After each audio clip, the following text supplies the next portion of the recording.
Deputado Alex de Madureira acabou de chegar aqui com a gente, tomando um café com leite. Uma média, né? Uma média. É média, né? Isso daí. Como eu não entendo muito de café nem dessas coisas, eu tô aprendendo os nomes agora. E chegando aqui para falar um pouquinho do trabalho que está sendo feito aqui na Assembleia Legislativa, a gente já entrando nesse segundo semestre a todo vapor, com as comissões bombando, e o deputado sem parar quieto, porque eu acompanho ele nas redes sociais, e não para quieto nem aqui, nem na igreja, nem na... Tem tempo, 24 horas do dia, deputado?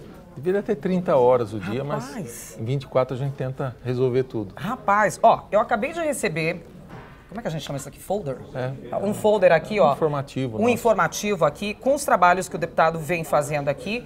Primeiro a gente colocar aqui Madureira com muito orgulho. Madureira com muito orgulho. Madureira com muito orgulho. Sempre. Lembrando que faz parte de uma parte da Assembleia de Deus, né? De um segmento da Assembleia de Deus, que é do Ministério de Madureira, Isso. Rio de Janeiro. Rio de Janeiro. Foi a fundação do Ministério de Madureira, foi no Rio de Janeiro. Mas o deputado made in nosso, né? Isso, daqui de São Paulo, ali no Brás, que a gente estava falando agora, né? Com uma igreja enorme, um templo enorme ali, cheio de gente bonita e com fé. Obrigado. E com fé.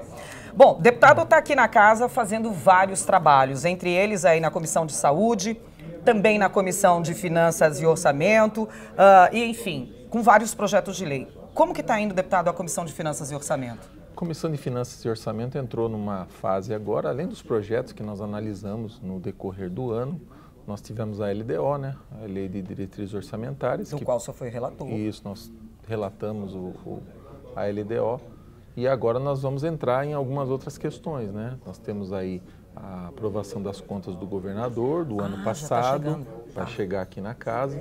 Depois nós temos o PPA, o Plano Plurianual. E depois nós temos o orçamento.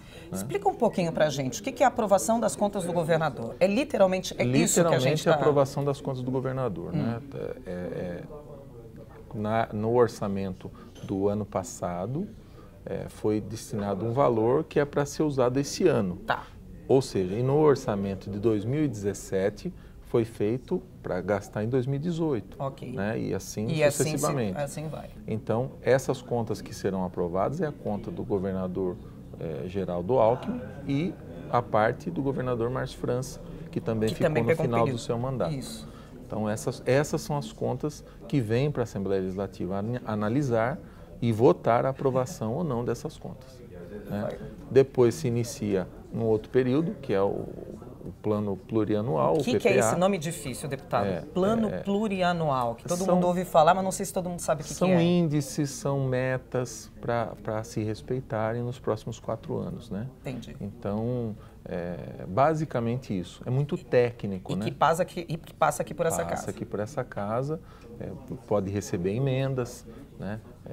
E para ser aprovado ou não. Quem faz o plano plurianual é o governo do Estado, né? A Secretaria da Fazenda do Estado, monta esse quebra-cabeça todo e manda para a Assembleia Legislativa para análise e para votação e aprovação. Uau. Depois vem o orçamento, que é efetivamente o que nós vamos provisionar para gastar no ano que vem, o ano de 2020. Por que esse assunto está vindo à tona aqui, gente? A gente está agora entrando aí nas nossas audiências públicas do orçamento, que vai viajar o Estado, que está viajando o Estado de São Paulo inteiro. A gente tem aqui, foram elencadas regiões, porque são 645 municípios, não dá para ir, humanamente não dá, não sobra nem dia do ano, né? Que são 300 e poucos dias do ano, 645 municípios não dá.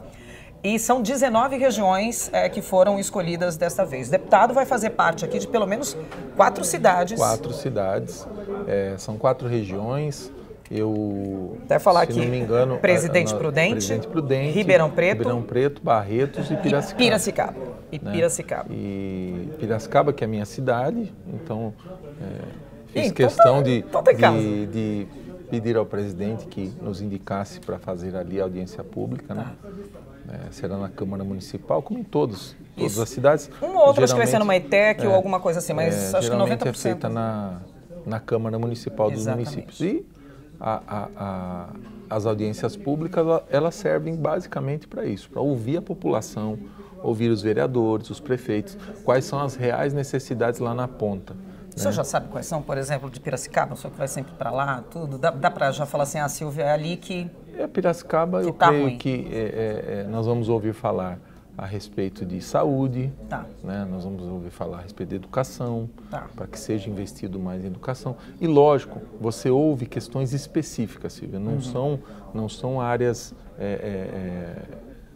de um âmbito geral. Tá. Ela vem com pedidos mais específicos. Precisa fazer aqui uma escola, precisa fazer aqui uma ETEC, precisa fazer aqui uma ponte, um viaduto, Um hospital, entendeu? Então, essas questões pontuais, elas acabam vindo nas audiências públicas, porque você vai ouvir mesmo a necessidade do vereador que está no bairro, que está sentindo a necessidade da população naquela região. Né? E o nosso papel é trazer tudo isso para a Assembleia Legislativa. Ouvir, anotar, aglutinar. E tentar fazer de uma forma, é lógico, é quase que humanamente impossível atender todos os pedidos. Né? Nós sabemos que o orçamento do Estado ele é limitado. E está passando por uma fase aí nesses últimos anos. De adequação, de diminuição do orçamento. Muito desemprego, as pessoas não estão gastando tanto. Parte desse orçamento vem do recolhimento do ICMS, exatamente, de impostos. Isso. Então, quem não está gastando, né, não está comprando. Tem uma baixa aí. Né? Então, esse orçamento, nós temos que pensar como vai ser gasto. Então, o papel dos deputados nessa audiência pública é, primeiro, ouvir a população, ouvir os vereadores, ouvir os prefeitos, trazer isso para cá, ver onde nós conseguimos encaixar tudo isso no orçamento, né? Lógico, nós vamos nos deparar com questões emergenciais, que são questões importantes, não que outras não sejam, mas que sejam, você tem coisas que podem ser deixadas para fazer no próximo ano, e tem coisas emergenciais que tem que fazer agora. Teto de uma escola estadual que caiu, está aberto, as crianças estão tomando chuva ali. Então, mandar dinheiro ali para... Nós vamos ouvir sim a necessidade das pessoas, dos vereadores e dos prefeitos, e trazer isso para a Assembleia Legislativa. Deputado, preciso tocar nisso daí com o senhor. O senhor está chegando na casa nesse mandato aqui para a gente, dando a continuidade aqui com o que o deputado Cezinha de Madureira começou. Ele agora está lá em Brasília como deputado federal. E o deputado Alex de Madureira dando essa continuação aí. É a primeira vez do senhor no mandato e também, acredito, primeira vez em audiências públicas, ou não? Não, eu participei de uma ou duas. Eu lembro de uma em Limeira, eu participei, se eu não me engano, no ano de 2016, acompanhando o deputado Cezinha de Madureira, nosso deputado federal, que está lá em Brasília, e que carrega o mesmo sobrenome por conta da igreja, Assembleia de Deus de Madureira. E eu gostei muito, né? Eu me lembro que naquela época era o governador Geraldo Alckmin e as necessidades eram muitas, né? Os pedidos eram muitos, então os prefeitos vieram com tudo ali da região, os vereadores vieram com tudo, então eu lembro o Cezinha estava presidindo essa... Tem que administrar todo mundo, porque é lógico, nós entendemos a necessidade, até porque nós vivemos nesse meio, né? Nós vivemos aqui todo dia atendendo prefeitos, vereadores, então a gente já ouve a população na ponta, né? Mas é importante, eu acho que esse diálogo, essa troca de experiência, ouvir, ser ouvido, também nós temos a oportunidade, Silvio, que é mais importante, eu acredito, de explicar para as pessoas como que funciona, que não é só a região dela ali. Né? Não é a cidade dela que ela está ali, né? Eu vou estar ali em Barretos, não é só a cidade de Barretos ou a região, né? Tem todo um estado, né? Com muitas regiões e com 645 municípios que também têm as suas necessidades que o governo do estado tem que atender também, né? Então, é lógico que cada um olha para o seu, mas nós temos que começar a ter um olhar um pouco mais amplo para não nos esquecermos que nós temos um vizinho também que precisa. Que talvez esteja precisando, né? Tanto quanto. Tem uma necessidade, nós temos regiões no estado de São Paulo que infelizmente são mais carentes que outras. Né? Você tem aqui o Vale do Ribeira, por exemplo, que é uma região que todos conhecem, uma região que tem uma arrecadação menor, né? Que tem uma necessidade maior. Então nós temos que pensar isso. E tem regiões que são mais abastadas. Né? Campinas, próprio Grande São Paulo, enfim, algumas regiões, São José dos Campos. Ali, uma oportunidade também de nós podermos justificar ou explicar para as pessoas equalizar essa balança, o que está acontecendo, o porquê não atendeu aquilo no ano anterior, o porquê ainda não foi feito. Então, eu acho que é uma oportunidade que a gente tem de fazer isso. Vai ser interessante acompanhar isso daí. A gente vai estar de perto com transmissão sempre aqui pela TV Alesp. A gente também vai acompanhar aí através dos portais da nossa rádio. Até também, agradecer, né? Agradecer ao presidente Cauê Macris, agradecer aqui o pessoal da TV Alesp, porque vocês acompanham, né? Vai uma equipe acompanhando. Estarei junto, estarei junto, as audiências públicas e para nós isso é importante, por conta da divulgação depois, do trabalho que a Assembleia Legislativa faz, do trabalho que a Comissão de Finanças faz, né? Um trabalho sério, um trabalho que tem que ser respeitado. Sim, sim. E que nós vamos tentar de toda forma trabalhar para que essa movimentação toda seja efetiva, funcione. Vale a pena e funcione, vire de teoria, vire ação, né? Exatamente. Só perguntar mais uma última coisa, deputado. O senhor foi o relator da LDO aqui na casa. Conversando entre os pares, foi muito bem aceita o seu papel de relatoria aqui dentro da casa. É uma tendência que quem fez a relatoria da LDO seja também da LOA, da Lei de Orçamento Anual. É o senhor? Não sei ainda, Silvia, não sei. E qual a característica de um relator? O que ele precisa ter, esse zelo, esse dedo, esse olhar e essa conversa com o governo? Ô Silvia, né? Eu não sou do partido do governo, né? Eu sou do PSD, apesar do PSD estar na base do governo, mas eu não sou do PSDB. Mas temos um bom relacionamento com todos, Isso eu prezo muito isso, né? Desde que eu cheguei aqui na Assembleia Legislativa, esse foi o meu pensamento. Tentar dialogar com todos, quem se diz de esquerda, quem se diz de direita, eu não vejo, tento não olhar com esses olhos, né? Tento ver amigos, pessoas inteligentes, pessoas que têm muito a oferecer.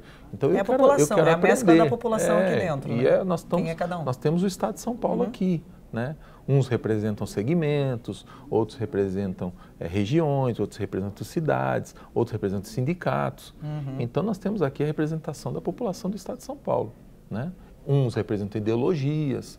Então eu acho que nós temos que respeitar todo mundo. Primeira coisa, primeira lição de casa, respeito. Respeitar todo mundo. Segundo, tentar transitar bem com todo mundo. E foi o que eu tentei fazer na LDO. Deu certo. Né? Nós tivemos, por exemplo, 539 emendas no total. Bastante. Nós acolhemos 51. Que é comum isso. Né? Que é comum. Que é comum. Infelizmente, tinham emendas que eram inconstitucionais, tinham outras que caberiam no PPA, outras no orçamento, e que não eram instrumentos ali da LDO. Outra coisa também, nós com a equipe, eu não fiz sozinho, né? Tem uma equipe que trabalhou analisando emenda por emenda para saber onde ela se encaixava, em que artigo ela se encaixava, se era possível, né? Então nós separamos essas emendas, não olhamos partido, não olhamos ideologia, nada. Olhamos tecnicamente. Tanto é que, por exemplo, o PT teve 21 emendas acolhidas. Né? Que bom. Então, isso demonstra que nós não tivemos um olhar partidário e nem ideológico. Esse foi o primeiro ponto. Segundo ponto, foi explicar para todo mundo isso. Por que a sua emenda não foi acolhida? Né? Não simplesmente dizer, não foi acolhida e pronto. Não, tudo teve justificativa. Então, quando os deputados vieram nos procurar, minha emenda não foi acolhida. Alex, que coisa, você me deixou de fora. Então, a gente tinha uma explicação. Olha, vamos deixar isso aqui para o orçamento, é uma boa emenda, mas ela não cabe aqui na LDO. Vamos deixar para o PPA, essa emenda não cabe aqui, é uma boa emenda, uma boa ideia. Mas né? para logo mais. Olha, essa aqui que você mandou, ela não pode. Por exemplo, muitas emendas pedindo aumento do funcionalismo, por exemplo, da segurança pública. E é inconstitucional, isso não cabe ali. Né? É uma proposta que tem que vir do governo, do executivo para cá, para ser votado aqui, específico. Mas nós conseguimos colocar lá um indicativo, olha, e não colocamos só para a segurança pública, nós acabamos colocando para o funcionalismo público em geral. Por quê? Se eu beneficio a segurança pública e os professores, e os médicos, e os dentistas, né? Então, nós pensamos assim, não adianta eu atender especificar aqui uma carreira da segurança pública e deixar os outros de fora. Perfeito. Não pode ser assim, né? Então nós tentamos ter um olhar assim, sempre desse jeito pacífico, conversando com todo mundo, tentando tratar as coisas de uma forma que todos entendam, né? Porque não adianta eu simplesmente dizer para você, não vou fazer. Ô Silvio, eu não vou fazer por quê? Não vou fazer porque não tem como colocar agora aqui. Sim. Né? Então, eu acho que quando você explica e quando você tem uma justificativa, as coisas ficam mais fáceis, né? Gente, esse foi o deputado Alex Madureira, que veio aqui tomar um café com a gente, falar um pouquinho aí das audiências públicas, do trabalho que tem sido feito. Deputado, volte sempre e a gente se encontra aí pelos interiores. Obrigado, Silvia. Deus te abençoe. Obrigado. Amém.